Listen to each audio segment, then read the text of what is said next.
Okay, so good evening, ladies and gentlemen, and welcome to, I almost said the wrong committee then, Community and Estates Committee. This is the first meeting of Community Estates ever.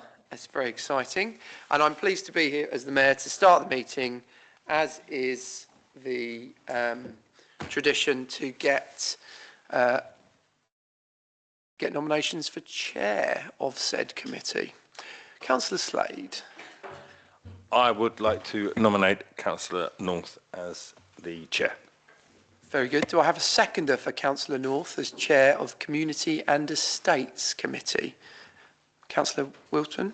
Yeah, very good. Do I have any other nominations for chair of Community and Estates? I'm going to keep saying it until I get it embedded in my head. No other? Can I have a show of hands then for Councillor Margaret North as the chair for Community and Estates for 26-27? Thank you. That's unanimous. Congratulations, Councillor North. A historic moment. And I will leave you to it.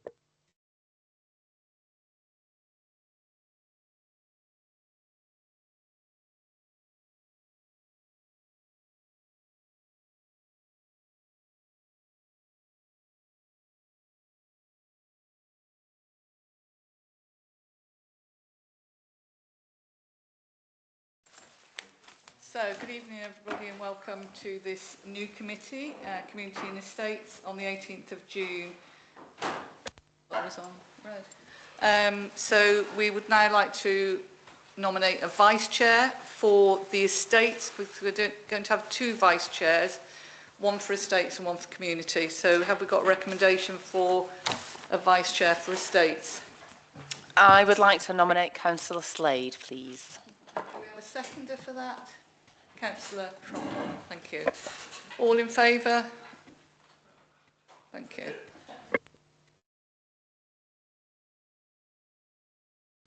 The meeting is the election of Vice Chair for the Community Civic Year for 2026-27 for the community. Do we have a nomination for that? Yeah. I'd like to nominate Councillor Wright. And do we have a seconder for that? Are you allowed to vote? Are you on this committee? Yeah. Are you a voting member? I am indeed a voting member, Chair. Councillor Creek's going to second. Do we have any other nominations? Oh, all in favour? Lovely. Thank you.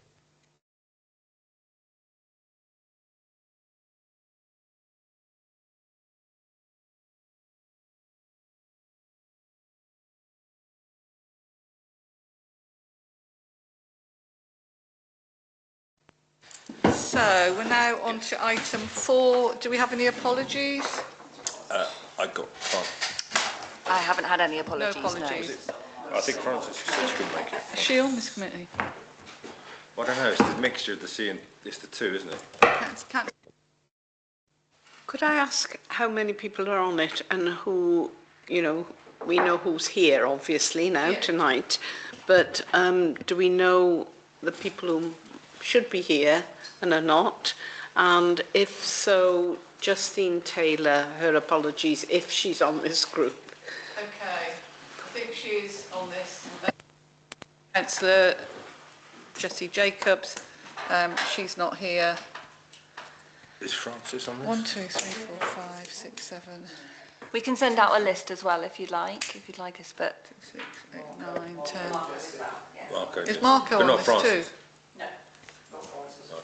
No, I felt there was 10. 1, 2, 3, 4, 5, 6, 7, 8, 9, 10, 11. No. Oh, there's 12. Who's the 12th then? Oh, well. So, just Councillor Justine's not here. Councillor Jacobs isn't here. Marco. Oh, Councillor Motto. Yeah. Lovely. So, interest and declarations as and when.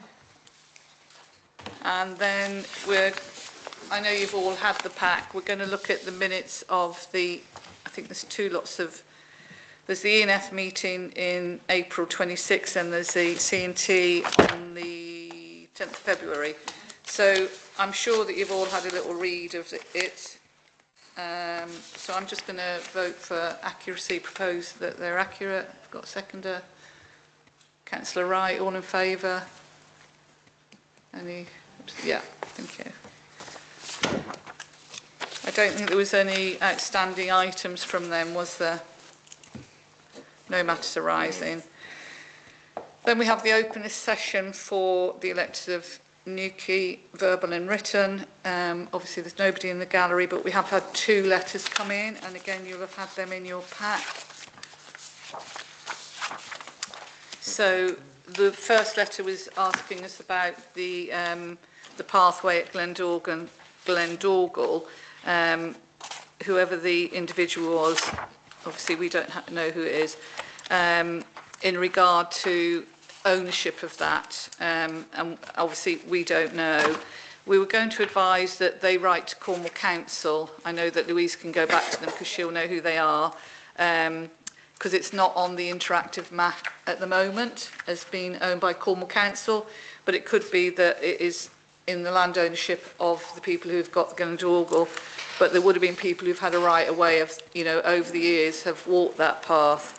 But also to get in touch with Len Shepherd at Old Newquay Society, because he probably would have some old maps that might show us who owned it.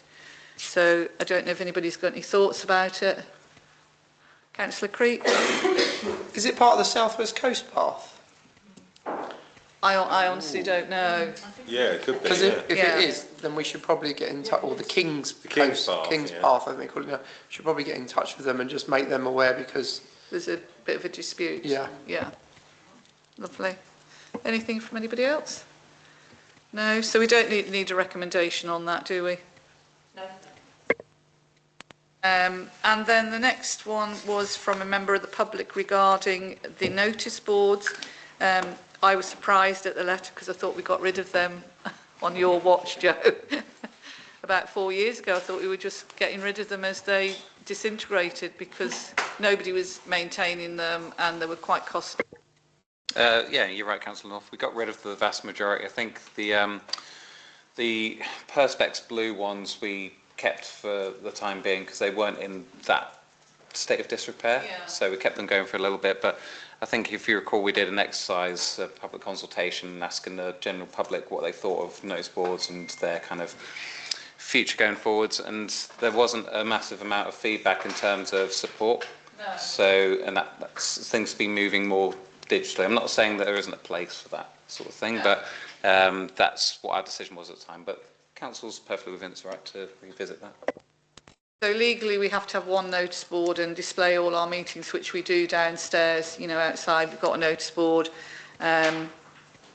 So I don't know if anybody's got any thoughts about the notice boards. I mean, I have to say they were a little bit of a nightmare when we were trying to keep them updated. It was up to the town crier to do it. He was maintaining them, but as I say, probably might have been 5 years ago, you'd go and the same notice would be in, it'd be 3 years old, you know, but so any thoughts?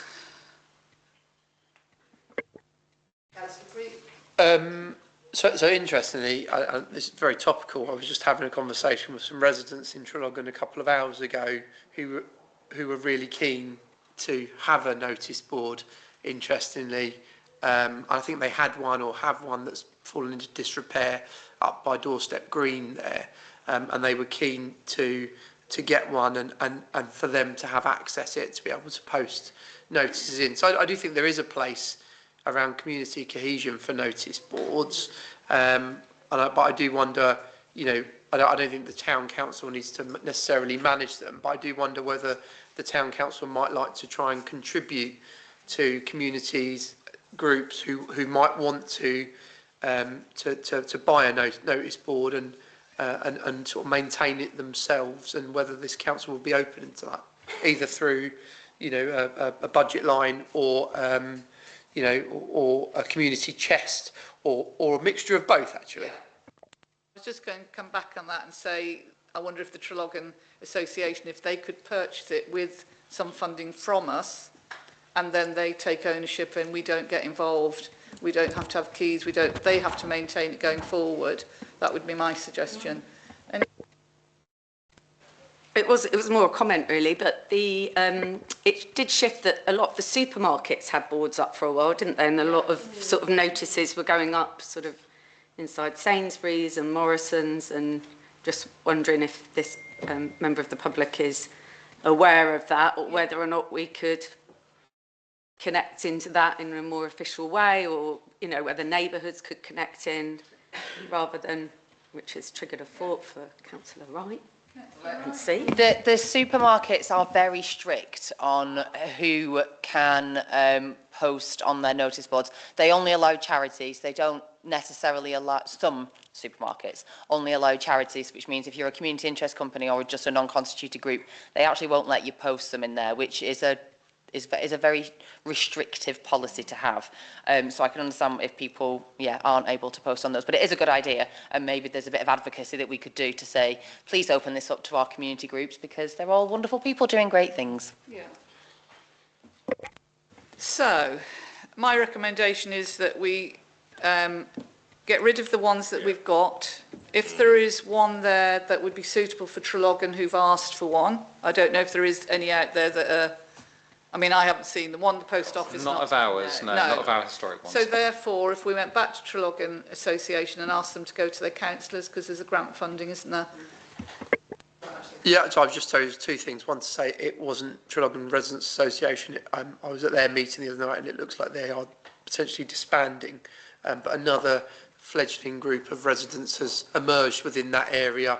And they've been working alongside me doing bits of work in the community, and so they were really keen to have something up there, and they were looking at a design that was, you know, online for about £1,000, and so I think, you know, that's the sort of realms of money that they're looking for, but I wonder whether we might want to support that.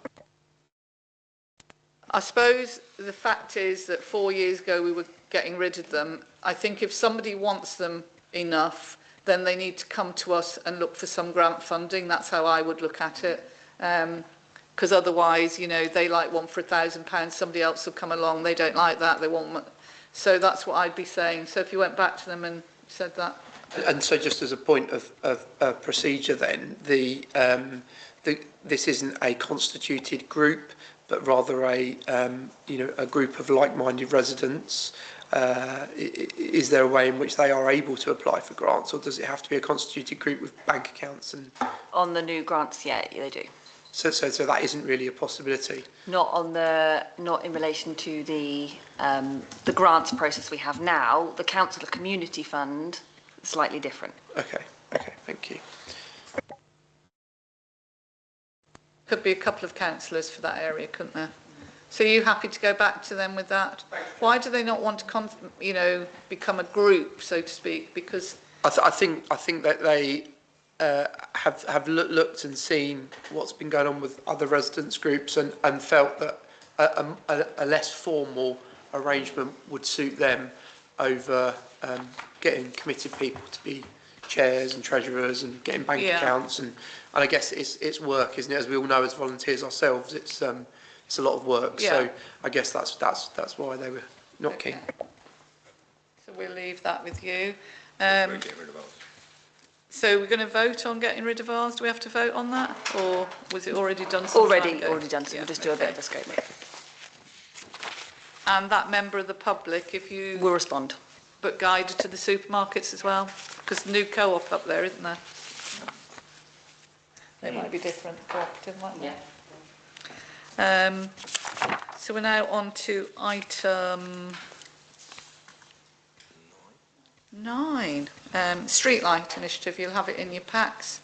I think we were made aware about 12 months ago, I think as residents, not just councillors, that they were doing this phasing of turning lights off between midnight and 5 o'clock. We're in the next tranche, which starts, you said July? Did you say July? August. 3rd of August.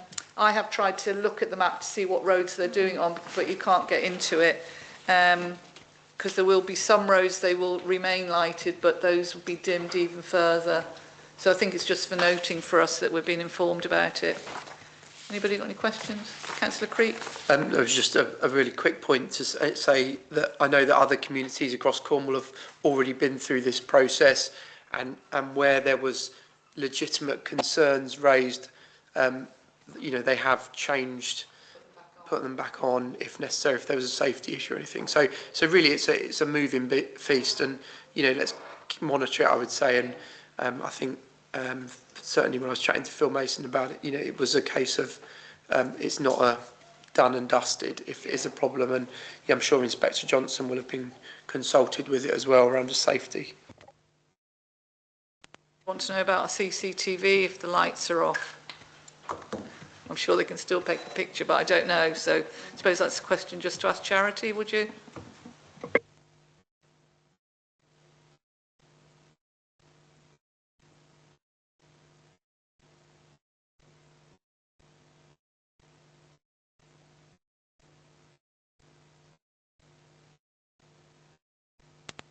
God, my assistant, did you not put that on for me? Sorry. You're sacked. So Sarah can't be here tonight, but normally she would, give us the full information about. And I have to say, the planting does. I must congratulate Sarah because she was dogged about the planting outside the front there, and it looks lovely, So yeah. So that's them.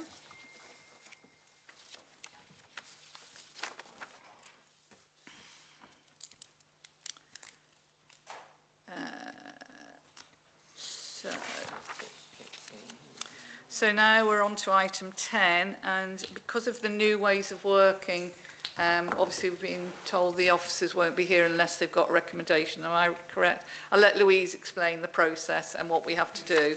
She's far more with it than me. Yeah, no, that's absolutely fine. So the next bit is just the delegated decision. So under the new scheme of delegation, these are all the decisions and spends that have been made under that new scheme. So they're just for noting. So yeah, just to make you aware that officers generally won't always be in attendance at every meeting. It will only be if you have specific queries. You can ask those before the meeting and we can get answers to you. Or if you do feel that you need a specific officer to attend, you can request that before the meeting. But yeah, all of these decisions are made under the scheme and within budgets and within the amounts that they're entitled to do so. So this bit, it's just for review really only and noting. Yeah. So the first one is about the master keys. I did ask about that, and I feel, although they've given us a reasoning, I didn't understand it fully. I thought they were going out for a new master key for the whole of the town, but in actual fact, but that's what I'm saying. So Louise did explain to me what you were doing, so you can explain, Joe. I mean, if it's easier, Chair, I'll just go through brief some of the ones assigned to me. Also, can't do anyone else's. I wasn't aware that necessarily. I assumed this was an internal working document, so I wasn't aware that it's necessarily going to be coming to members. So I would have obviously given a lot more information and a bit more context. And whether there's a bit of lost in translation to how the initial form was filled out, how that's then transposed into the format. But I did include my costs. Which I see are blank, which isn't helpful to yourselves, but as Louise said, it's all within budget. So essentially, the key system I refer to is for all the town council assets. There is a bespoke key system. I'm not going to elaborate because I think that's confidential. But essentially, there are subset and there are tiers of access. So, for example, one key might open one door, and you have a key, basically like a skeleton key, which might open multiple doors. So essentially the skeleton key for the toilets, which doesn't open anything else, by the way, it just does toilets, was misplaced by a previous member of staff, so that staff's no longer with us. So I took the initiative and secured the sites as best I could with cores that we've already got in stock. I wasn't particularly satisfied with that because there were still areas that I wasn't comfortable in terms of security gaps. So with the remaining budget that I had available to me, because it wasn't going to be used on anything else for that financial year, I restarted the security. I'm not making myself clear, am I? I basically reinstated the new core system for the toilets. And yeah, so that's essentially to alleviate security risk. So that was the reason behind that decision. We've had some kind of bits and pieces with the library, Joe's had to kind of bear with quite a lot recently.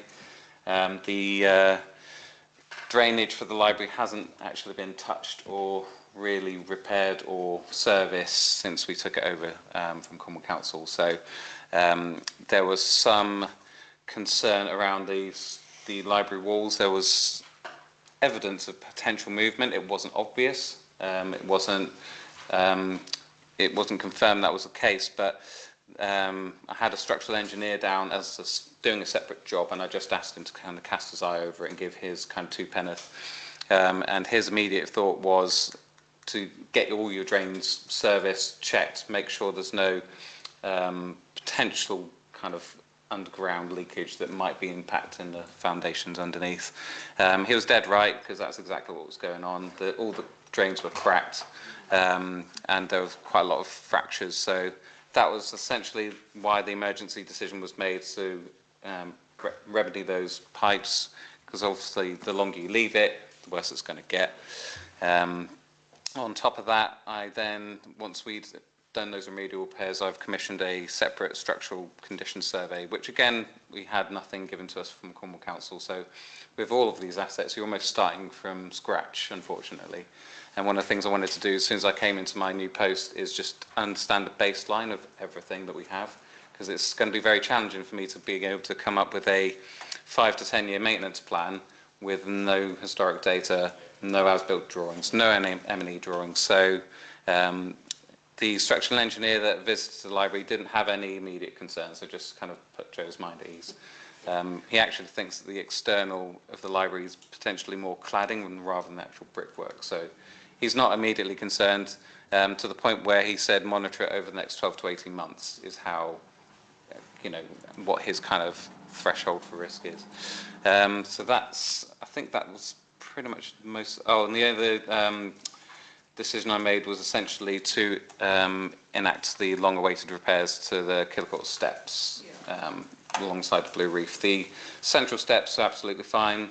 We redid the railings on the other set of steps, which has all been done, and that's all fantastic. But the outstanding matter for me was just the steps, which I know has been raised previously in GNR. So I think that was. Oh yeah, I guess on behalf of the Director of Resources, there was a decision to essentially fund the RNLI to have access to the Porth toilets. So since they became chargeable, they know they don't have the budget themselves and they can't afford access to the lifeguards. So we discussed it internally. We felt it was a valuable service for the town and the beach, and it's roughly £150 that they're assigned to a month. They have a contactless fob, which can be completely controlled by myself and the deputy manager. So if it's ever abused, we can cease it if we needed to. But so far, it seems to be working well for both of us. So yeah. Lovely. Any questions about those that Joe's spoken about? Councillor Creek.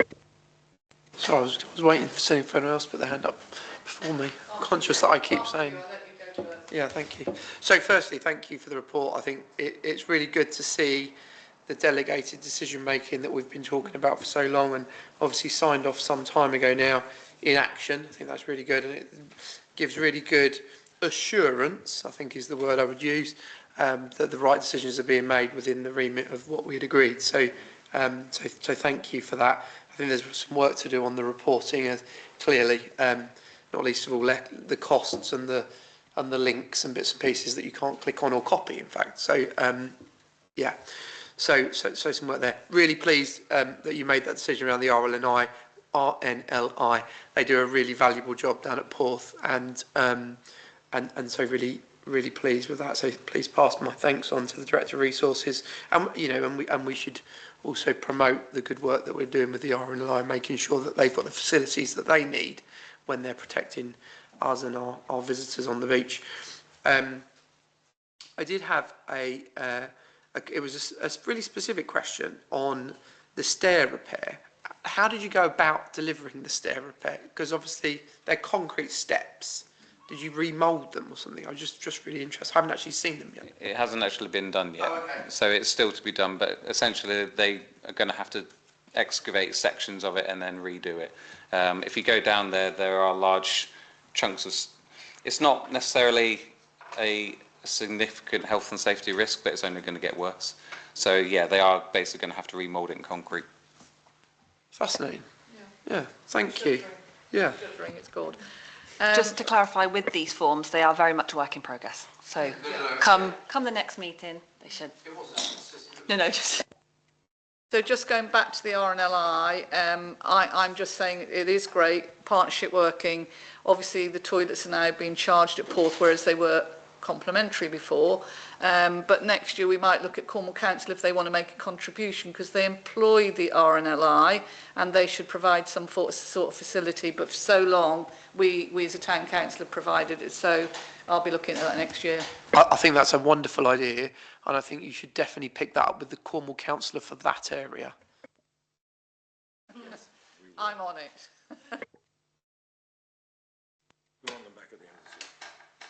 I think, do they give us the fob back at the end of the season? Yeah. Yeah, and just on that, we've had an approach by the Cornwall Council Beach Rangers, who have not been as quick to necessarily give the okay, because they want to have access to the toilets over the course of the Waldmasters weekend, because I think they're trying to ensure that no one's basically caught up in the tides on Porth Beach. So what we're going to go back to them is they can have access if they pay, essentially. Yeah. Okay, lovely. There was a couple of other things. There was the branded gazebo. You've seen that? There was also, I thought there was another. The flags. The flags. So do we vote on them or just vote for noting? Just if you can vote. Okay, so I'm going to do them all in one tranche, just for noting. Yeah, okay. Are we all in agreement? I'm proposing. Seconder, Councillor Slade, all in favour? Cheers.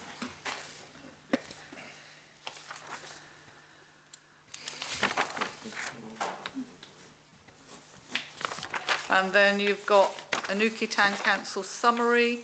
So again, these are just for noting. They're in your pack if you've seen them. Yep. So I'm just going to propose those. Seconder for that. Councillor Wright, all in favour? Thank you.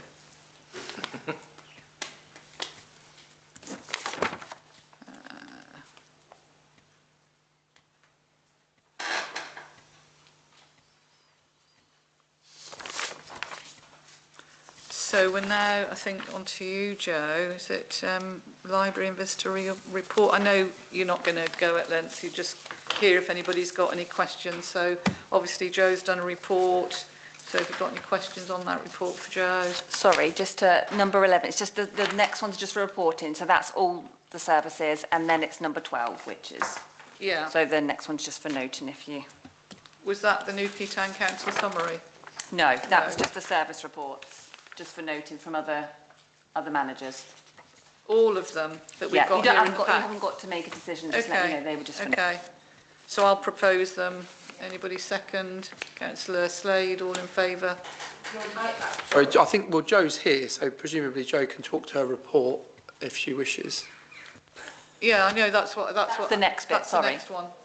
My error, yeah. Sorry, we jumped from didn't go to 12, we went from 10 to 12. So I was just highlighting, 11 was just for noting, it's just service reports, it was just for... Can I ask the question? Who are you asking the question of? To the officers. Okay, yeah. On item Maybe I've got 11. two questions. On 10 and 11. Sorry, I should have asked this when we were on number 10, but it was around the delegated decision making and all of this. It'd be really interesting to know when this beds in a little bit more. Obviously, this is our first committee meeting and this is the first time we've done reports. Just to see how much more efficient you guys feel as officers when it comes to making these decisions, because the whole point of this has been so that things don't have to get bounced around all the committees. So I'd be really interested to find out how how decisions are being made and how quick they are being made, and just how more efficient it feels as a team when you're able to do all of these things. Because obviously we've just ticked off, you know, 5 or 6 different things there, which historically would have gone around various committees and would have had a lot more input. So I'd just be really interested, yeah, just to see how it feels as a, yes, Joe. I'm more than happy to give my 2 pence. Oh, yes, please. Yeah, I mean, for me and the decisions I've made, it's been markedly quicker. So in regards to the drainage for the library, I would have essentially been waiting for this meeting for a sign-off. So that's a good 3 months where that situation has just continued to be left unresolved. The stairs as well, the Killer Court, again, that's something that has been able to be actioned, and if that wasn't the case, then it just delays repairs. I mean, most of the stuff I'm going to be bringing to this committee is fortunately just going to be boring repair stuff. So the longer it gets left, the more things just go unresolved and further degrade. So that's just my 2 pence. Great. I think just in terms of evidencing the success of these decisions that have been made, I think it would be really useful for us and the public to know that things are working. So it's great to hear that, and more of that, please. And then my other question, I think, has gone, but it was around the for noting. You know, Joe's here, but I think we're now just noting these things rather than, and then if we've got a question, we can ask you. But if we have a question about CCTV, and is Charity coming to these meetings in the future or not? Oh gosh, sorry. So it just goes back to that particular agenda item where it says if you have questions on specific reports, that's what you need to do. So the agenda will go out 1 week before.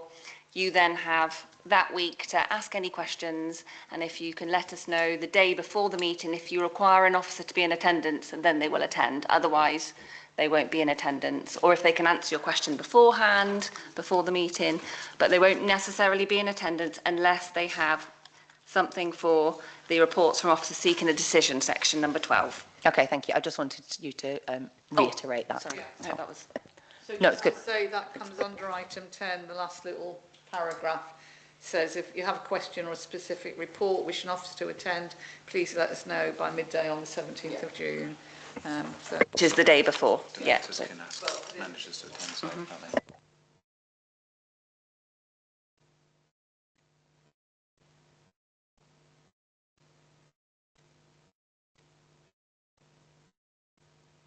On the report, because Joe is here tonight because you've got something else you want to ask us about. So if you've got any questions on a report, no? Oh, Councillor Creek. Thanks, Chair. Thanks, Joe. Good to see some stats. It's been a while since we've seen some stats, so it's really encouraging to see the footfall uptake is increased quite significantly, actually. I noticed computer use and group attendance were down quite significantly, and I just wonder whether you'd attribute that to some of the changes that we've made to how the library and TIC are now integrated, or whether, and we've lost a few computers, or whether there was anything else that you kind of attributed it to, and whether we needed to do anything to support, to try and bring that kind of, particularly the group attendance, back up. I think the group attendance is a very specific issue because we have a regular nursery group that attends on a Wednesday morning that haven't been coming because of various staff sickness. So I think that's what that is about. The computer use, I think, is because, so we always had an issue, in previous times, if people wanted to print at the library, they had to log into a computer, log into their emails, print that way. And the old TIC always offered a printing service where people could go and just sort of email TIC and print that way. Now we are co-located. What we are finding is that people, frankly, can't be bothered logging into their computer and trying to remember their email address and their password and that kind of thing. So are more likely going to just straight to TIC to print directly from them. Does that make sense? Yeah. So fewer people are accessing the computers to print because there is another alternative available to them. I think that's what that's about.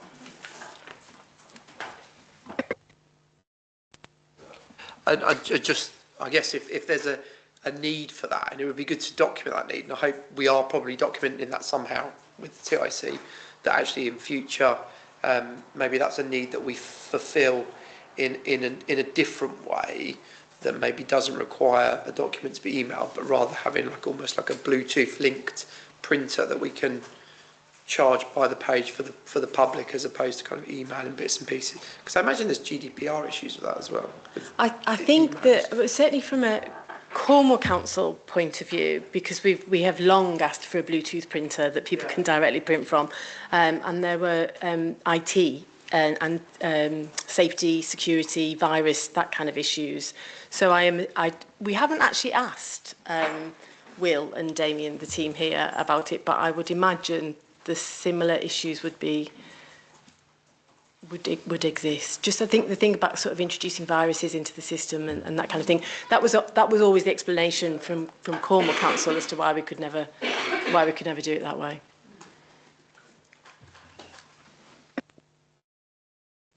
So the next report is CCTV.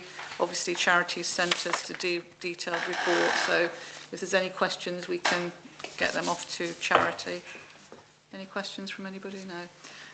Then we're on to the manager's update on the community and estates, and I've found what I was looking for, which I couldn't find earlier on.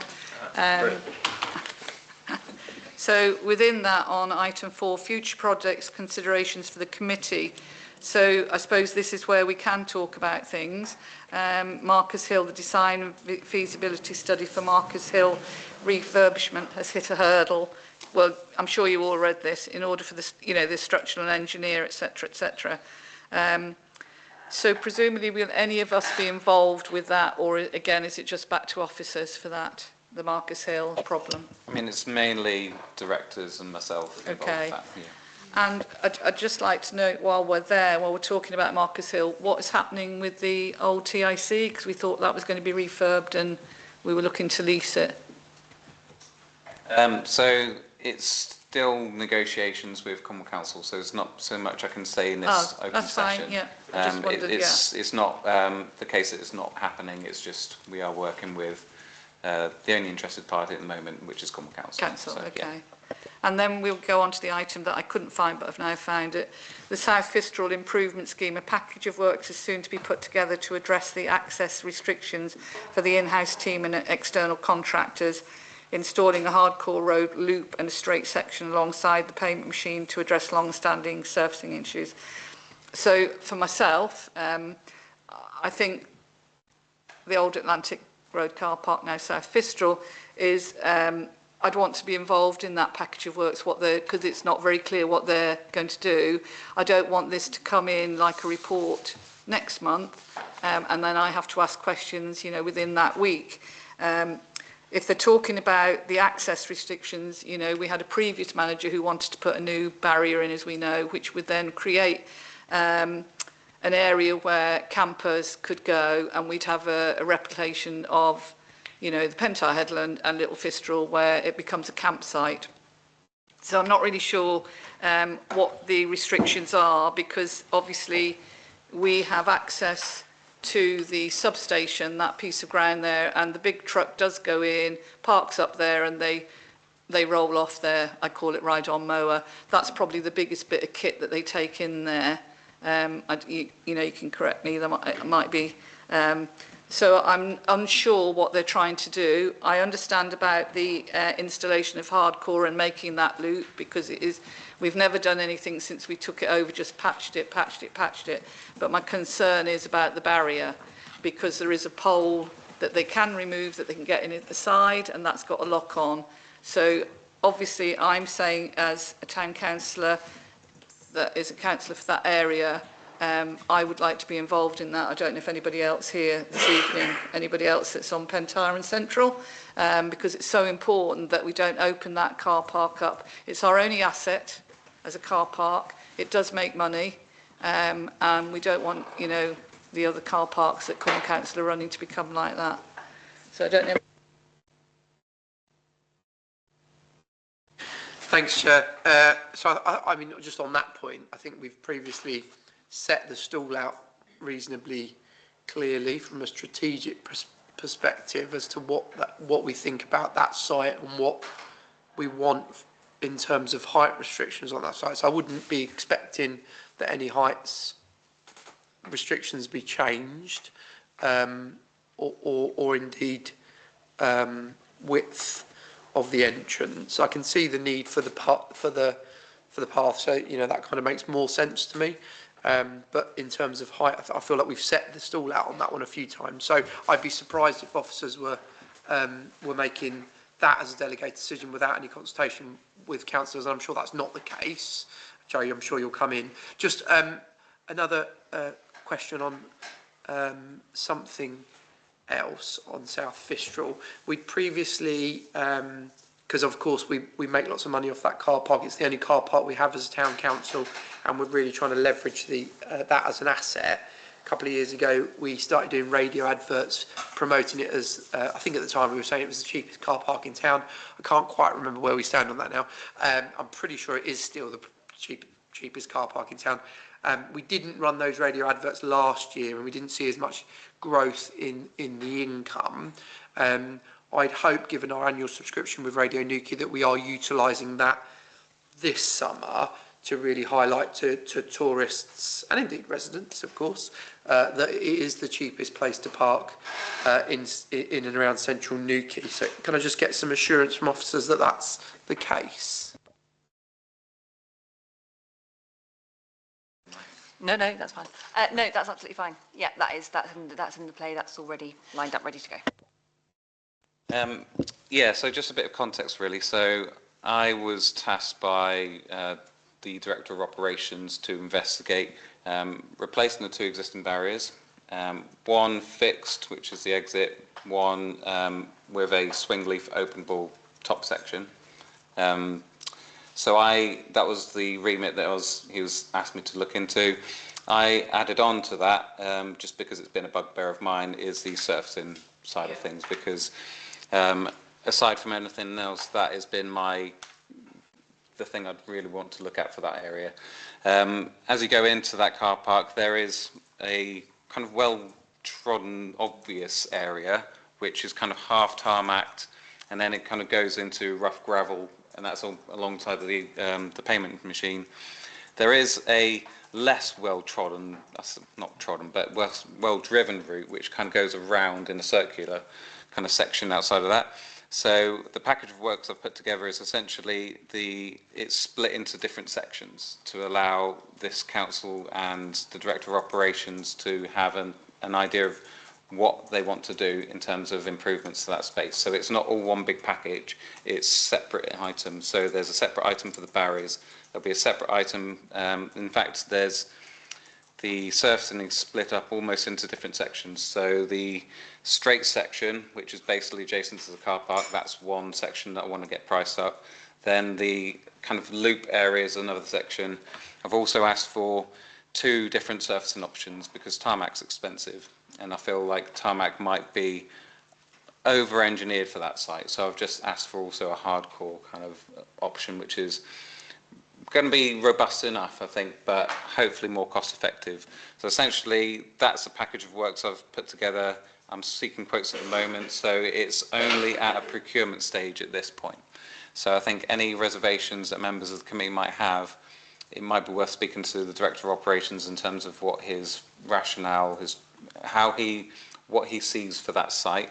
I'll be brutally honest, I've just been tasked to kind of come up with the schedule works and do the procurement side of it, which is what I'm doing. So going back to you on that, obviously you were aware when the previous manager was there about so have you voiced that to the director in regards, because I'm not being disrespectful to the new employee, they haven't always lived in Newquay. If they've seen what's happened, the carnage in the car parks over the years, we don't want that up there. And my belief is, if you renew a barrier, you have to go to the new height. So I have voiced those concerns because I'm very conscious of those concerns. So I have raised that on your behalf. In terms of the height, it doesn't appear that there needs to be a specific, there's no legal restriction for height barriers, but unfortunately the only height barriers that I can see online now are 1.9, not 1.8, which is 100 mil difference. I think the previous manager was looking at 2.1, which is far in excess of what we have at the moment. So that's what I've been led to believe. So I'm looking at the lowest possible height within what's available on the market. I'm just remembering kind of a bit of a brain fart, frankly, of when the reason we were talking about 2.1 was at the time when we were talking to Cornwall Council about displaying our car park on their signage, and they said they couldn't promote a car park with a height barrier less than 2.1 metres, and that was the rationale for not being able to put it on, and we weren't keen to increase the height, therefore we never went ahead and did it. I think that's where the 2.1 came from memory. But I think 1.8 or 1.9 probably doesn't make a huge amount of difference, to be honest, because that's still less than, like, say, a transport van or a transit, isn't it? I mean, it's 1.83, I think, at the moment, and I have struggled to find anything which is lower than 1.9. Previous manager had said the legislation was if we were to replace it, it had to be the 2.1, and that's where we kept saying we don't want to replace. So, but I think I would like to have a conversation with him just to voice the concerns of residents who clearly don't want, you know, I know I keep going back to Little Fistral and Pentire Headland, but, you know, people residents don't go to those car parks anymore because of the behaviours. We've even had to close our toilets at Little Fistral as a result of it. So it is an asset and we should look after it. The committee at Newquay, at whoever. Let's come back. And just occurred to me, we don't have any reports from events. We don't have any. So I'm just sat here thinking this is very environment heavy and not very community heavy, and we don't have any reports from like Amy and stuff. No, we did. There wasn't a report put in for this meeting, but I can go back and double check with her. But there wasn't. Well, I think this was estates and the next one's community. No, because the next one is estates. This is both. Yeah. This is everything. Yeah. I think we have actually got something from the director about the trailer, so that's that. Yeah, so I think this is both at the moment, with the next one being estates. But I will double check with Amy, other than it's just her programme of work for the summer, but I can get her to send that out for you. Well, I just think, you know, not to lose the core of the Community and Tourism Committee in what is a lot of facilities talk is really important.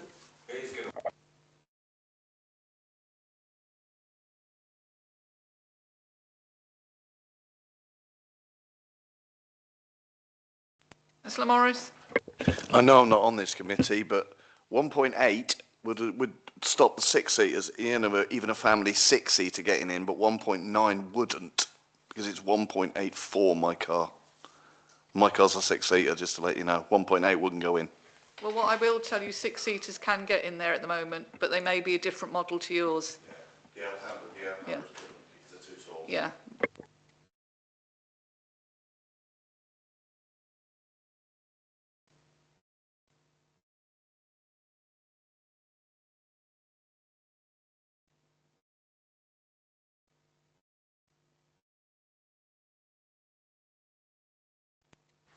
So then we go on to the reports from officers seeking decision.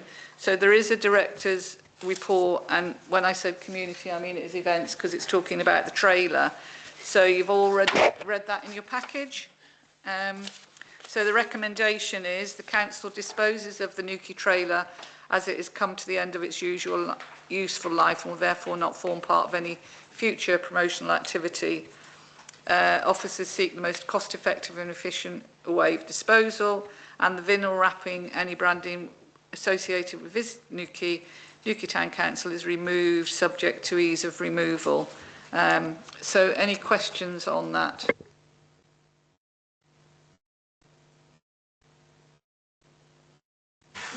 Obviously, always have an opinion on everything, Chair. Really pleased with the new gazebo. Saw it up in the out the back here. It looks really powerful and impactful, and it's just a shame that we had the poor weather that we did at Royal Cornwall, so that the team couldn't, you know, get the best use out of it that weekend. But I think it's a brilliant alternative to the trailer. I always felt the trailer was quite cumbersome, and the fact that it was reliant on someone to be able to tow it to wherever we need it, and obviously that limits it. This allows us to go to shows up country in Birmingham without having to tow a really heavy trailer up the motorway. So brilliant job. I think my only point, and I know that the officers of Newquay Town Council will do their absolute best, but I suppose being slightly mild, possibly with councillors, officers from other councils that I might be involved with, about best value in terms of what that means for this trailer. I think it's clearly worth a bit of money. It's not in dreadful state. It does have some issues, but could be brought back to life by the right entrepreneurial individual, as is highlighted in the report, for little funds. So I just would want some assurance around how we get best value for that and what method we're going to be able to achieve that by. We've contacted we've contacted quite a number of people actually trying to get some clarification on how much we think it might be worth. People who are selling them new and restored are not interested. They said it's in too bad a condition. We've done a bit of research on things like Auto Trader, Facebook Marketplace, that kind of thing. And I think in reality, because of the state of it, we would be lucky to get anything between maybe, well, ambitiously, I think between £1,000 and £2,000 for it. There's one currently on Facebook Marketplace that's been on there for 6 months for £4,000 that says it's in good working order. We couldn't, in all conscience, advertise ours as being in good working order. We would have to be selling it as sold as seen. So I think we need to be maybe a bit realistic about what we think will. I'm sure we'll get something for it. I'm sure we will get somebody interested in it, but I don't think it's going to be an awful lot of money. Am I okay to come back to you? Yeah. So, given the and £1,000 to £2,000 is, is not to be, laughed at. It's a chunk of cash, though less than I was hoping for. Maybe I think that's fair to say. I wonder is there another opportunity here for us to donate the charity to the trailer to a charity who might be looking for one to further their charitable work, and actually it can go to good use on the understanding it is given as seen and that it may require some remedial work to be undertaken. I don't know whether that's an option. On following up from that thought, I'm just wondering if either the schools or somewhere in Cornwall College would have apprentices or young people working on vehicles, and whether it could be used as an exhibit, that they can work on. I know that teaching friends of mine in the past have been delighted to have anything offered to them that their youngsters could take apart and put back together again and see what they do with it. I don't know. We could certainly look into it. Are you suggesting that if we did that, we would offer it as free? I think best value doesn't always need to be financial, cash in hand. It can be social value as well. So if there is, I wonder whether just a post out saying we've got this trailer, it has come to the end of its useful life for us. We're looking for a new home for it. Would it be of any use? But obviously, highlighting that we'd need to understand the social value of it, not just Jimmy down the road wants a trailer to turn it into a donut wagon or something, Yeah, but I mean, we can make an approach to some local colleges, and we can start there and just see if anybody would be interested in. Yeah, absolutely. And I suppose on that note, to be clear that if they are giving it as a charity, they don't do it up and sell it on. There has to be something in there about that as well. So we'll leave. Who wants to give some wording that we can vote on that? There is, sorry to interrupt, there is at the bottom of the report, there is a suggested wording, 1, 2 and 3 resolution in relation to recommended it to full council initially so that they can, the disposal, and then about making sure we seek the most cost effective values. There is some wording there if that's what you want. I have a question about what you just said then, Chair. If we're giving it as a charitable donation to somebody, why would we then say that they can't do it up and sell it on? Because if they're then making money for their organisation, why would that be an issue for us? I feel because we're giving it so they can utilise it. That is what I think Councillor Creek was meaning, that they could use it in their organisation, not to invest and then sell it. But, you know, I don't know how. Were you thinking they would use it? I suppose my immediate thought was that, you know, enable a charity to be able to utilise it. But, you know, I'm not objectionable to them, you know, a charity, you know, doing it up as part of that and generating charitable donations from that. I mean, I'm not particularly fussy. I think we just need to probably change the wording on recommendation point 2. Officers seek the most cost-effective and efficient disposal route, to officers to seek best value. Best value. Yeah, best value I think is probably for efficient. And I suppose my thoughts Disposal. about the charity, it's taxpayers' money, so we're giving something that's got a value, maybe 1,000 to 2,000, maybe not, and then we're saying to somebody here, you can have it, do it up and sell it. So that's what I'm considering is taxpayers' money that we're giving away. Sure. So that's why that's why I thought like that.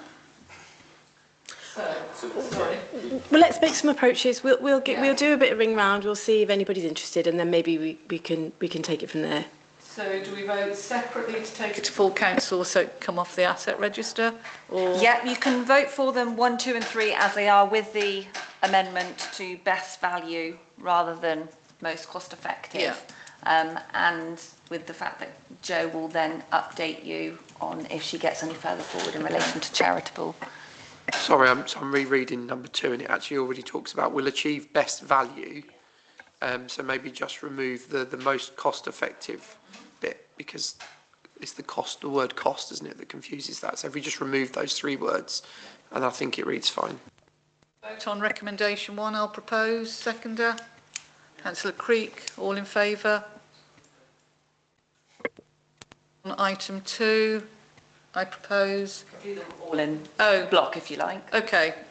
Well, yeah. 1, 2 and 3. The recommendation as in with the amendment 1, 2 Okay. and 3. Yeah, happy with that. Okay, all in favour? Thank you. Jo for Visit Newquay strategy. Right. Okay. So this is they're interlinked, aren't they? Really, around the disposal of the trailer, which led us into the purchase of the gazebo, and a meeting with councillors Wright and Jacobs, which was just made us sort of think about looking at Visit Newquay in a not so much in a different way, but through new eyes, really. You know, there's been a lot of staff changes. It seems an opportune time to do this piece of work. So really, what we are proposing is that we commission somebody to undertake a bit of a consultation exercise with committee, with the team, and with external partners to look at sort of developing a strategy for Visit Newquay going forward, a bit of a sort of direction of travel for what the project can achieve over the next 3 to 5 year period. So very early days around this. This is just to sort of, at the moment, we're literally just thinking about sort of putting something together that we can put out to tender to get somebody in. There is money in the Visit Newquay budget to pay for it. We thought it made more sense to try and get somebody external to do it because it would be more independent. I think that partners would be maybe more likely to be open and honest about what they, you know, their vision for the future of Visit Newquay, and quite timely as well because it fits in with the development of the new website, and hoping, I mean, ambitiously maybe hoping to sort of get something going in the autumn of this year after the summer season. Any questions for Jo? It's not really a question for Jo. It's more just kind of backing up what Jo's just said and where this has come from. So we obviously Visit Cornwall has ceased to exist, so there is a gap there in terms of destination management organisations, and we feel Visit Newquay is that and can grow and develop and be that for our town, and also Noah Law hosted a tourism summit for Newquay tourism businesses last year, and one of the things that came out of that was kind of the role of the town council in supporting our tourism businesses and how we could be doing that to be more effective and creating a sort of network for them. So that's kind of where some of this has come from, and we think that having this kind of stakeholder engagement of different tourism businesses in the town to see what they want and how they can feed into a wider strategy would be a really useful activity. So that's where this has come from. From anybody? So I think this sounds spot on for all the reasons that Councillor Wright's just highlighted. I suppose my only other thought, really, as part of this piece of work, I think it's fair to say that with the demise of Visit Cornwall and some of the changes internally that we've made, I suppose that would potentially create some nervousness in the marketplace, particularly around customers of the Tourist Information Visit Newquay team, and how we kind of stabilise that now, both as part of this, but looking outward. So for our customer base that we've already got of those businesses and organisations, but other, potentially other businesses and organisations that may be interested, and what we do to garner their support. And I do wonder whether kind of holding, as part of this consultation, I think it's really a good opportunity, is having an event in the autumn for both our current membership and, frankly, any other business that's involved in tourism, hospitality, in and around Newquay more broadly. Invite them in for a bit of a kind of come and meet the team. Officers can be there, councillors can be there. Drinks and nibbles kind of event. This is who we are. This is what we've done. These are some of the changes that we've made to ensure the future for Visit Newquay is secure and isn't at risk in the same way that Visit Cornwall was, and give them that confidence. And I think it would be a two-part thing. One is it would definitely give assurance to our customer base. It would probably increase our customer base. Really good opportunity to consult with them about this particular strategy and what they think we should be doing, and just reconnecting with that community. And I just wonder whether that might be something that we could do as part of this piece of work in the autumn. Yeah, absolutely. It makes a lot of sense. I think it would be a good place to start. I think the development of the website gives us something to hang it on the back of as well, sort of showcasing that. So yeah, I think that'd be a great idea.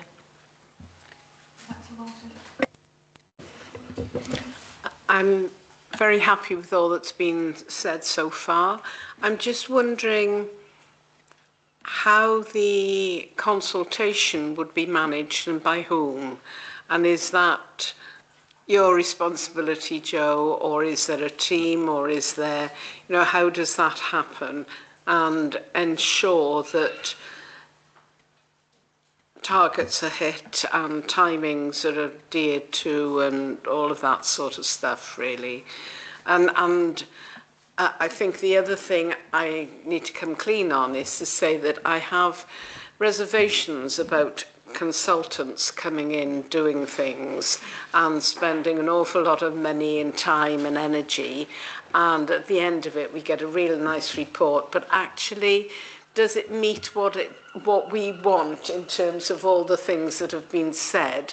And that's why I would be encouraging the thought that there needs to be somebody keeping a very close eye on this process. I think the process is good, but it doesn't need to just go off into the ether, really.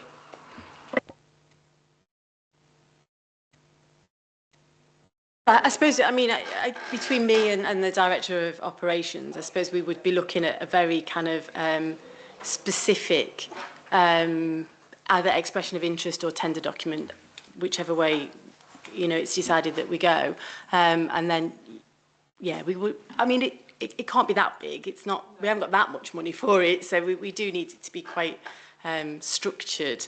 And we do, you know, we want this to give us the strategy for the next 3 to 5 years. So, you know, it's in our interest to have something that's quite sort of tied down going forward. So there are 5 recommendations on this report. Shall we add a 6th, which is what Drew said about the autumn? How do you feel about that?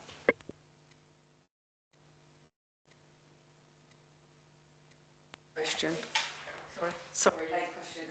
I was just thinking as I was sat here, and my brain's just a little bit behind everybody else's, I think. How does Visit Newquay then differ to BID? I don't know if that's clear to the public, and I'm certainly not clear, I'm sorry. BID is funded by businesses in the town, so it's independent, but it's funded through a levy. So also, and business, there's a sort of vote that goes that everybody has to pay into BID if the vote goes that way. So Visit Newquay obviously is an offshoot of, is part of Newquay Town Council. Because we spoke about so we're talking about inviting in members. Who are they versus who might be involved with BID? I think, well, they could be the same. I mean, some will be the same. I suppose people don't have a choice about whether they engage with BID. Businesses don't have a choice about whether they engage with the BID or not.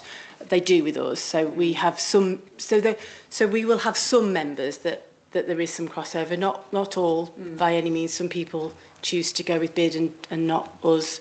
So when we're talking about the strategy for the town, how is that strategy Does BID have a strategy as well, or? I mean, I think this would have I'm just not clear, sorry. I'm being really daft here. I think the strategy would answer some of those questions, really, because it would have to involve BID, and it would have to look at how we work with BID and Love Newquay, which is BID's branded website, and sort of see what some of those questions are. What I would say is that BID is very much about businesses. Visit Newquay has got a community as well. Yeah, and also a lot of local people support. Yeah. It's not just about tourism. Yeah. About over 50% of our users of our, like say, the website are local people, which I think is slightly different. Demographic. Yeah. Yeah. So we wouldn't be doubling up spending money on something that's already happening then, is it? It's very different from what you're saying. Yes. I think it is, yeah. Sorry? Some of that would be explored. In the early, like almost a feasibility thing. Yeah, okay. So just going back to BID, they're the Business Improvement District. I know what it all stands for, yeah. But they're only within an area in Newquay. So if you were out, I think Holywell Bay, they don't pay into that. Yeah. Whereas Visit Newquay, I'm going to go back to Sue in the TIC office.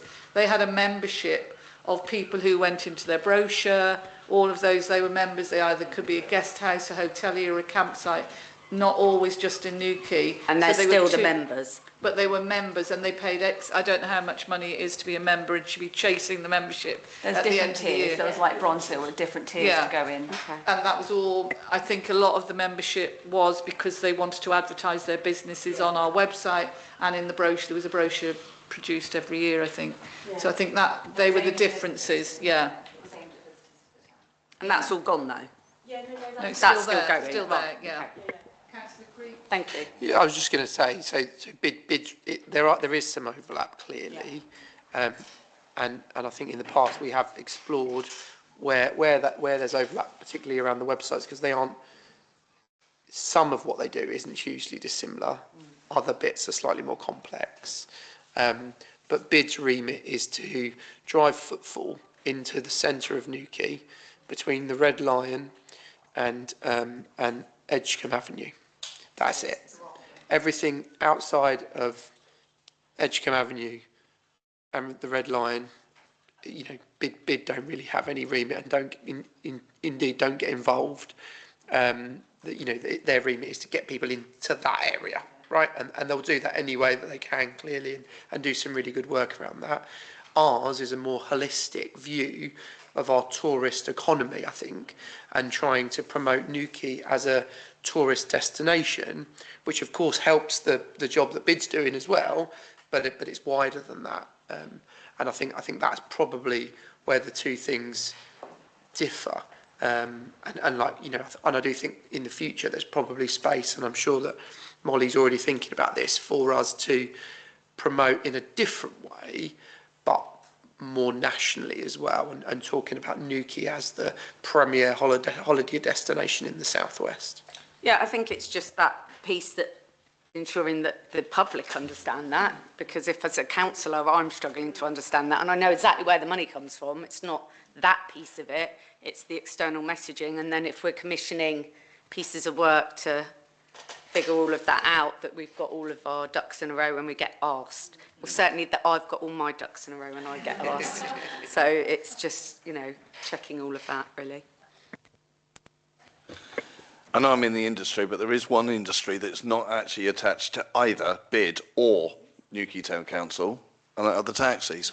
They really are not attached to anything, and they do actually bring a lot of people in, and they need to, obviously... You need to take a membership out then. Nothing. I'm sure Joe and Molly would happily take your money, Councillor. We have a taxi association which is actually of about, it involves about 70 drivers, and we are not connected to either Newquay Town Council or BID. The offices, like the main head offices of the taxi firms, are within the BID area, aren't they? So why aren't they in BID? Ours isn't, but... Well, yours isn't, but other taxis. There's one there opposite the Rocklands. Yeah. Only one is. But they would have to pay the BID levy, and they would be involved with BID. Well, maybe Well, they BID would should be. get onto it. I think two things. I think one, the bid levy kicks in at you have to be a certain size of organisation before the bid levy kicks in, and we can always send you the membership price tariffs, and by all means get in touch and we can sign you up. Encourage your other taxi drivers to join. The treasurer of the association, so maybe I can. Councillor Martin. I think I see this process as a coordinating one in some ways, and that there's stuff going on, and some people know about some of it, and other people know about other bits of it, and you know, Noah Law's been doing his thing, and actually, if somewhere in the next 2 years or something, that we actually have something that's much more comprehensive and understandable and accessible, then a good job will have been done. And, you know, I think there is that potential of getting that together, and that the Visit Newquay thing will be bigger and better and more inclusive and more exciting and more, you know, all of that stuff for people who do visit, but also for those of us who live here, and that we would be able to, you know what's going on and see what's what, and just, you know, tap into it. Thank you. So we were going to go on to the vote, but I note item 4 does talk about engage with any consultation events. So do you just want to put in the autumn? I don't know. You made a comment, Councillor Creek, about bringing people in for a consultation. Well, I think as part of the consultation, we would, you know, naturally want to engage with those people that are already members, and, you know, and always look for an opportunity for new membership. So I think it probably feels quite natural, and it probably sits somewhere within the wording that's already there. Yeah. I'm not sure we need to put anything specific, but happy to support in any way as always. Yeah. So we'll take the vote all in together, 1 to 5. So I'm happy to propose. Any second to Councillor Wright, all in favour?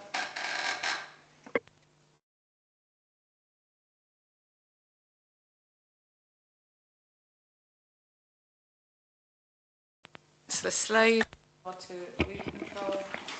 Yeah, so the reason that we want to put this on the agenda is on the back of the goings on with Cornwall Council, where they're responsible for the highways, but they were proposing to use glyphosate and kind of pushed us that if we didn't want to use their glyphosate, we had to do it ourselves for some piddling amount of money that they offered us to do our own.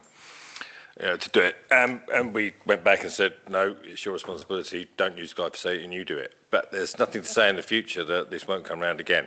So rather than actually setting up our own weed team now, what this is on the agenda for is just to propose the idea that we start looking into the process of how we do it. Obviously, it's going to be expensive. We'd need to know what staff we'd need. It would be a process of work to get to this.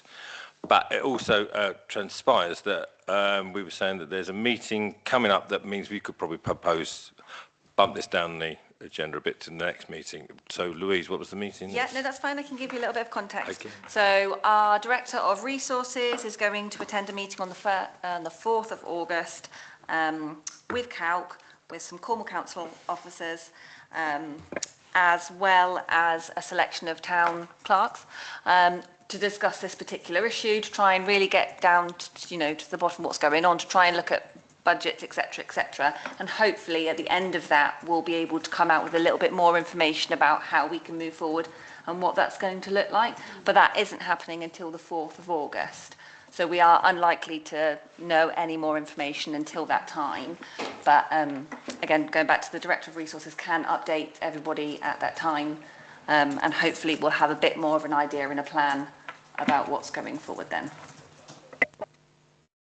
Do we want to vote on that? That we.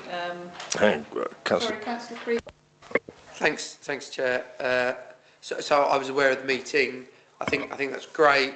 I actually think there's some work that we should do before that meeting, for us to be able to be best placed to represent the views of this town and this council at that meeting, and ask some probing questions, both of Cornwall Council, but other large town and parish councils that will be present, around where we want to go in the future. And I think it seems clear to me, with ever stretched budgets at Cornwall Council, that it is unlikely, despite many Cornwall councillors arguing for it to be done, that Cornwall Council is going to take up the mantle of both roadside and pathway maintenance in the way that we would maybe want to see, with weeds or roadside pioneers, as I often like to call them. And so I do think the offer will come again next year, if I'm honest, from Cornwall Council, that if town and parish councils do not wish, because I do think that they will, try and re-push the agenda that they tried to earlier this year. And I think we should be prepared for that. So I think what they'll do is they'll offer us money again to maintain our own areas. And we obviously won't want to do that with any chemicals, given our biodiversity policy and the clear strength of feeling in the community around not using glyphosate. So it would be my proposal that what we should do is explore a number of different options in readiness for that, one of which would be creating a team to be able to, with some capital expenditure for clear mechanical equipment. So that might be, could be anything from small push-along metal spinning de-weeding machines to large road sweeper type machines which have the ability to essentially scoop the detritus from the corner of the road and the substrate, and the roadside pioneers, and kind of remove them and then hoover them up into the unit. Where I think the opportunity is, and where that issue highlighted for me, and I think a lot of people around the county, is that there's a real lack of services for that particular specific issue in Cornwall, and because we're at the end of a peninsula, we don't really have anywhere else to go. So I think an entrepreneurial council such as ourselves, exploring what that might look like, yes, for our community, and taking the money from Cornwall Council and going, being honest with them about what we think that we'll need to charge them, probably being honest with ourselves and saying we'll need to part fund some of that, I imagine. But also going out to other large town and parish councils and saying, well, actually, we've got this service. We're going to be doing it in our town. If you give us the money that Cornwall Council are going to give to you, and maybe with a bit extra from yourselves, we'll come and subcontract our team to come and do some of that work. And I've had conversations with Weybridge, Penryn, Falmouth, Perranporth, Truro, who seem to be open to that idea. But I do think it would take a brave and entrepreneurial council to be able to lead that charge. And I happen to think that we are probably that council, given our size and scale. I think we're the, essentially the largest council in Cornwall outside of Cornwall Council. And so I think, there's probably a benefit to our community for us doing that. Thank you. Councillor Martin? I've got a few questions because what you're suggesting seems to me to be a great idea on one level. If, however, I understand, and others will know better, that by the end of this year, the toxic, whatever it's called, what's it called? Thank you. That's going to be banned in this country. If that is right, and so nobody can use it, thank goodness, every council has to organise itself into what it's going to use instead. My question is, would Cornwall Council then take back that responsibility but not use any toxic stuff? If we have a biodiverse policy, does Cornwall Council have one?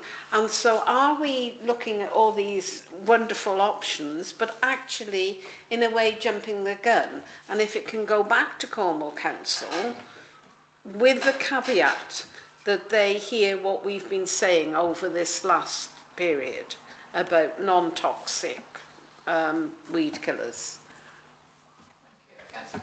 Yeah, happy to come in on that. So it's the Health and Safety Executive that are doing a review of the use of glyphosate in the UK. The outcome of that review will be coming in December. There's no guarantee that they will in fact ban it. Unless you know something different from our RMP, then my understanding was that there's no firm commitment one way or the other. So.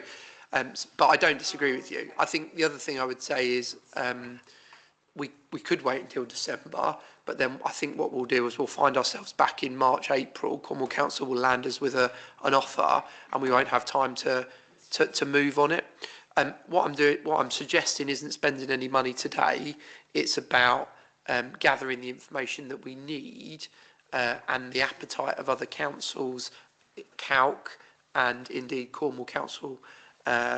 Around what we could potentially deliver, the scalability of that, what we would have to charge to do that, mindful that for each town there will probably be an element of they'll have to pay a bit from their own precepts as well as what Cornwall Council will offer, but also challenging Cornwall Council's position on this. You were offering us, and I can't remember the figure off the top of my head, X amount of money. Well, actually, we think it needs to sit closer to Z amount of money. So really, it's preparatory work to try and work out the feasibility and the costs involved in that. I think we should also explore other bits of kit that I think we've signed off in the past about push along weed removing tools, which I think we signed the budget off a couple of years, well, at least a year ago for, and starting doing some of that work. I actually think, given that the Duchy of Cornwall, is an environmentally sustainable minded organisation, with a head who's very passionate about the environment, that their subcontractors' use of glyphosate would be something that they would see as a stain on their reputation, and would be keen to work with us to manage the pathways around Nansledden, in the same way. And so I think there's commercial opportunity. So can we recommend that we ask the officer that they start some of those investigate? I mean, we had spoken to Steve on our last meeting or pre-meeting about, I don't know all the names. I'll let you make the proposal. I'm just, as I'm sat here wondering, I'm thinking, I'm not sure either, to be honest. Spinny metal Because they do thing. They do some of the streets. Is it a working party? That was my question. I thought we approved for some wiggly metal removery thing. We have got budget for a, We didn't Jesus, what's it called? I think we voted that they would look at the costings for us, but obviously that hasn't come back, so we're now in the committee. Do you think we did? I thought we budgeted for it. Well, there could be a budget there, but we don't know how much it's costing. That's what we're asking. Yeah, no, true. Can they go away and do the, investigations, what it would cost? I don't know the name of the machine. What's the name of the machine? I don't know. Cornwall Council do, they do all through town. They do Tower Road, they do Pentar Road with it, the brush, is it a brush sweeper or? Well, there's various options, isn't there? I mean, we were talking about with like the road sweeping option, rather than buying a road sweeper, you just hire one. And, you would have to do it at various times because obviously you've got parked cars in the way and sometimes you haven't, but there's ways around all these things. And I think when we went to Nasleden to talk to them about something else, silt in the boating lake or whatever, they were saying that they were, and the glyphosate spraying, that in Poundland, the other similar development near Dorchester, they were saying that they actually do hire staff and equipment from Dorchester Council to come and do Poundland. So there is the precedent within their setup to, hire us to get, to do their weed control. So I suppose the proposal is to just start researching this and looking into how much it would cost, how big a team we would need. And various types of equipment. Options. And who we could partner with on this. Yeah, Whether yeah. it's other councils or the duchy or anybody else who might be. I was just thinking that Destinated Solar or somebody might be interested in some of this. Oh, Wow. So is that kind of, or the proposal's a bit kind of wishy-washy, but it's just to sort of start the process of investigating. On the back of there's going to be this meeting in Cornwall Council, but I suppose the idea is like we're pre-armed, or we're certainly starting the process to look at it independently. We won't have a meeting till the end to mid-August after he meets on the 4th. So, we've just got a bit of a run-in that some of the staff in the office could be looking at costing. So then when we come to the meeting in August, we've got some idea of what it would cost. And then rather than, as Councillor Creek said, wait till December. So that's all we're asking. And then perhaps a working party from here for us to... don't. No, we are going to do working parties, aren't we, later on?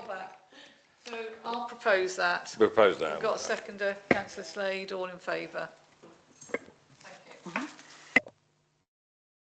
Item 14 is governance as needed. So to review the following governance documents and make decisions, working parties or recommendations to full council as relevant.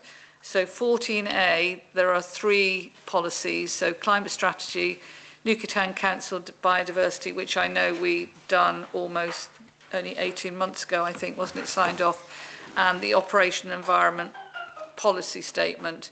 So what we are considering, that we're going to group them as the environmental strategy working party, but obviously they'll be sort of single. So we're asking that an email goes to full council, that we can get some membership of that group, not just from E&F. I don't know if anybody's got any questions.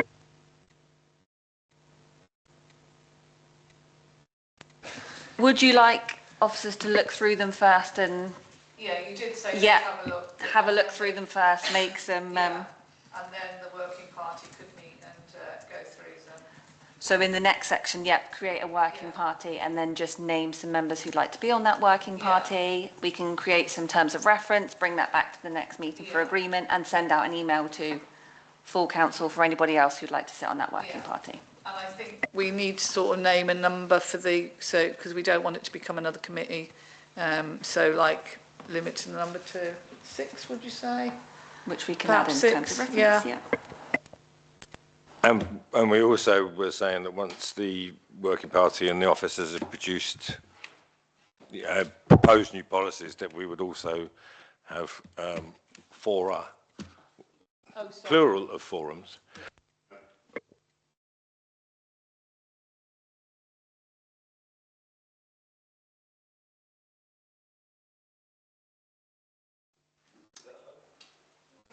Yes, could you just make a resolution on that, on that the officers will go back, have a look at these, redraft them, bring them back to the next meeting for you to review and create some terms of reference over a environment strategy working party.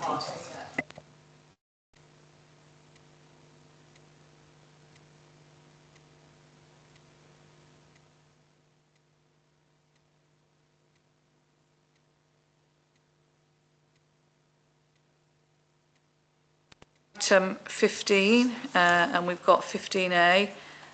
Councillor Morris, we'll give you 3 minutes to talk about what it is you're proposing. I'm sure. So what about working party formation? What are we going to talk about? We've just done it. What are the working parties? Whether we have.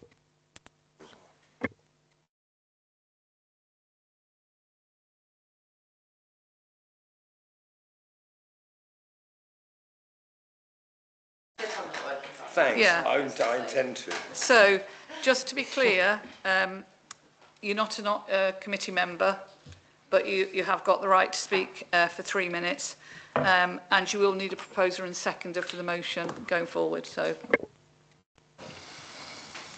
It's pretty much self-explanatory, the motion. Some people consider certain flags divisive from both sides of the political spectrum, we will say. I don't think that's what you were asking. And if you read so, what you put in, yes. We don't need you to bring any politics. So what? Let me get. Have you got your proposal forward?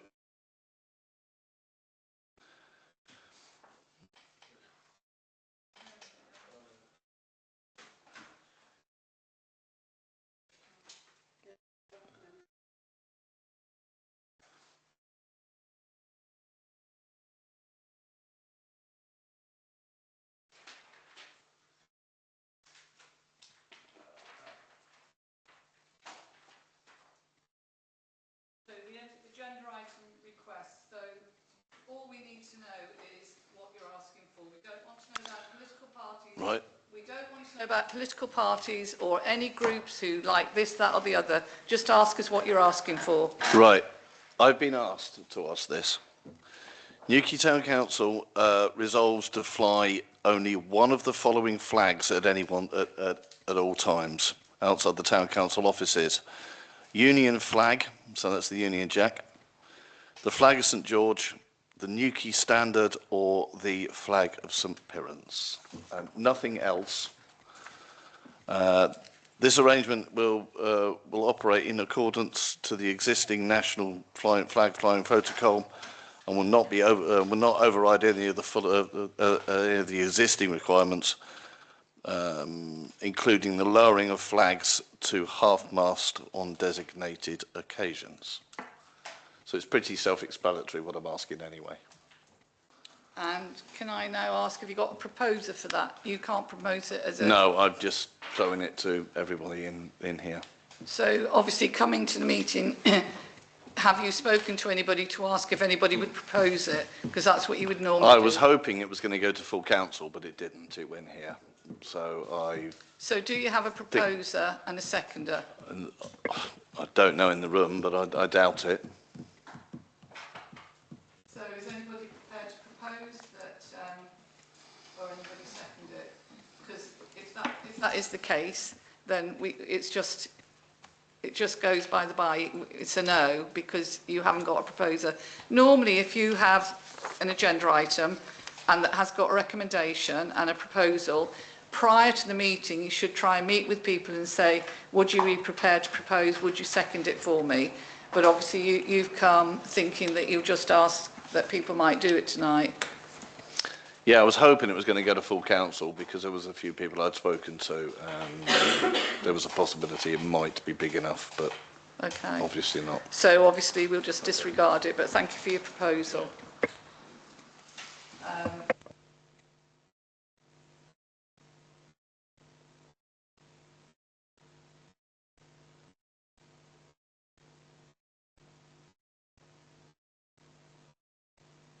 Just for informational purposes, yeah, like we normally would do, just budget updates.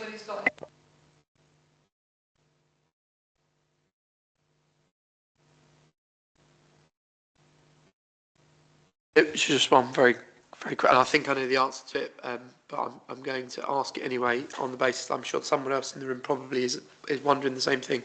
On the year-to-date bit, you've got actuals versus budget, and I'm sure we've asked Anne this question before.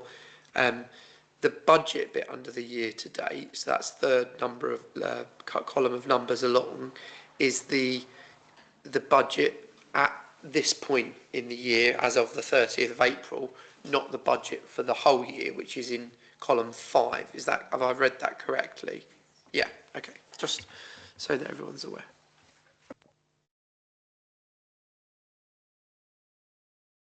The questions? Proposed, we've got a seconder. Oh, don't, okay, just.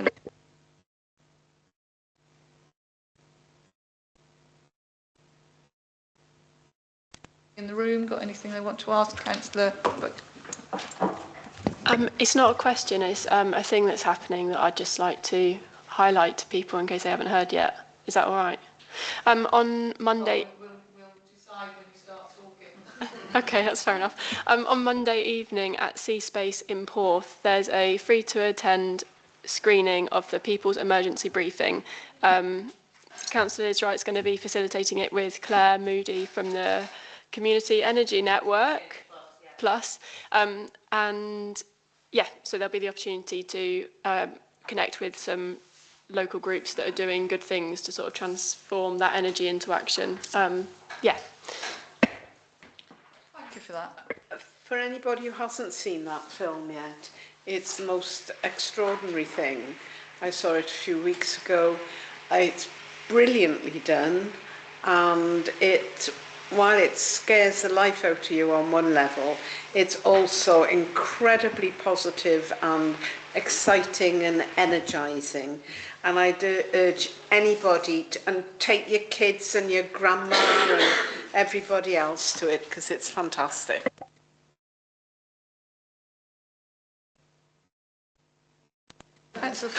There I was thinking I could bring my 4-year-old. Are we able to get the comms officer to promote that via our social media? I think it's an important documentary briefing, and one that I think has lots of community value. So I wonder if we could just get them to promote that. The other thing I was going to say is for members and indeed for anyone watching still, is we have our third Love Traralgon event on Saturday up at Doorstep Green, where we'll be doing a bit of weeding, so very timely, and a bit of tidying. I'll be providing some refreshment, and it will be a jolly good time and a good opportunity for members of the public to get face time with their locally elected representatives at town and county level. So you're all welcome.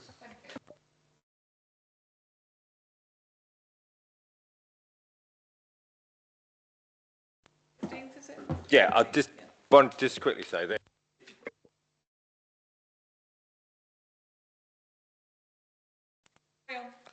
Thank you.